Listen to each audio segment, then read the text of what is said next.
Nursing actions. According to Lewis, encourage patients slow, deep breathing and coughing to clear airway without increasing intracranial pressure.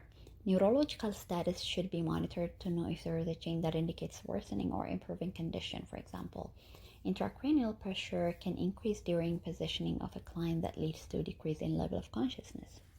Monitoring the rhythm and depth of respiration helps to assess changes in neurological status.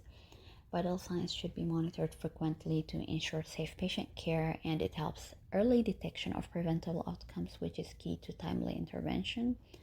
Cardiac rhythms should be monitored to know the health status of the heart, and monitoring input and output helps to assess for an imbalance. For example, IV therapy should be monitored carefully to prevent fluid overload. And if heart cannot function well due to fluid retention or overhydration, then there will be an increased cerebral edema and intracranial pressure, which results in decreasing level of consciousness. Dehydration can add to the morbidity and mortality associated with stroke. Therefore, nurses should adjust fluid intake to the patient's needs. Lung sounds should be monitored for an indication of a pulmonary congestion, and heart sounds should be monitored for murmurs or third or fourth heart sounds.